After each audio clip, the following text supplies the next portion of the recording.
Are you okay? I'm okay. Hi, Steph.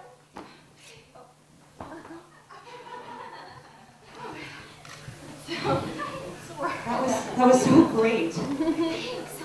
Oh, that felt really good.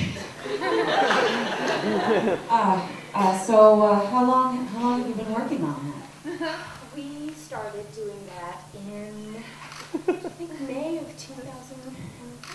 It's just good. It's good to get it up. I'm really excited about finally. Wow. And you're going to continue working on it, Yeah. adding to it? I think that was the grand finale of that piece, but we will definitely be doing others, and I'm excited about that. Can you tell us all what that was about? Oh yeah, of course. It was about it's a love triangle, and it was about Aiden. He's in love with Karen. And I am in love with Aiden, and Aiden is not in love with me.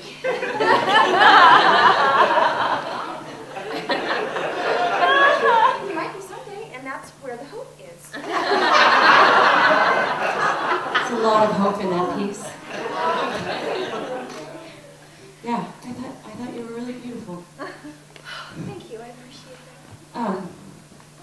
Oh, excuse me. Wow. Have you ever been in love, Busty? Oh, I don't think I have. But I think that I've had models of love in my life. Like I've had my grandfather. Oh, yeah, he was amazing, and he was definitely a model of love. It's amazing because I was his only granddaughter, and so we had a really special bond.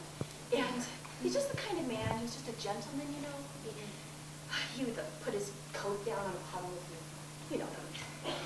And actually, there's this great story of when my mother was shopping for a prom dress. He actually took my grandmother, they all went together. Oh, that's not right. They all went together, and my grandmother, and this is like 1947, my grandmother picked out this coat, and they couldn't afford it because they were just, they're blue collar. And so they all went home, and my grandmother one day opened the closet, and there was this yellow coat. And my grandfather had put it on layaway and paid for it for like 2 months. And she was so excited, and he did things like that all the time. We had a really close, we were a very close family. And actually, when my grandfather was about 86, he started getting very sick, and we didn't know what was wrong with him. And it was really hard for our family because he was kind of the pillar. He was the rock. You can see over there. Sorry. And we had to put him into the hospital. And that was really hard for us because we're a very close family. And we recognized pretty immediately that he wasn't going to do well, and his kidneys were shutting down. And that, it was, we realized he was going to die. And I guess when my family came together and I'm sorry.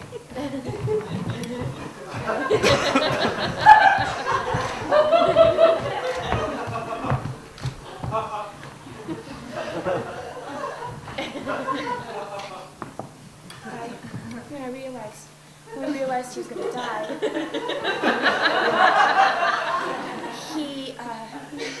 we decided that we were going to take him home because we didn't want him to have to die in the hospital. So it was a wonderful experience. It's a ritual of death.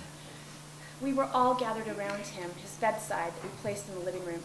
And I had a very special bond with him, so I asked my family if I could just take a moment to just tell him goodbye. And it's so complicated because, like, a lifetime full of emotion and love, how do you articulate that? So I asked if my family would leave us alone, and I asked him if I could sing him a song. And so I did. And this was it.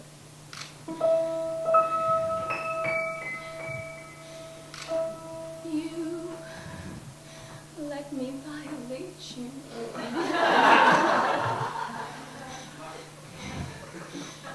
You let me desecrate you. You let me penetrate you. You let me complicate you.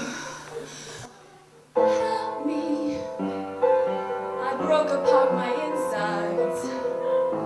Help me. I got no soul to sell. Help me. The only thing that works for me. Help me get away from myself. I want to fuck you like an animal. I want to feel you from the inside. I want to fuck you like an animal. My whole existence is blood. You get me closer to God.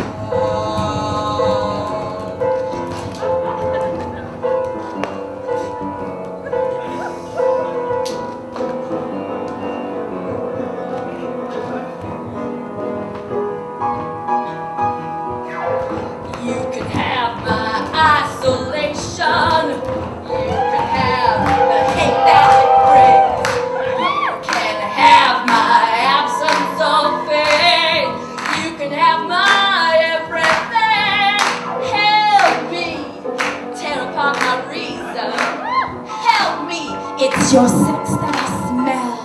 Help me, you make me perfect. Help me to become someone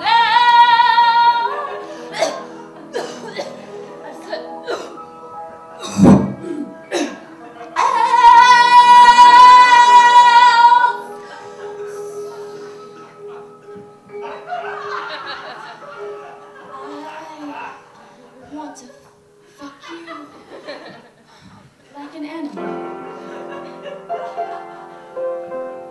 I want to feel you from the inside.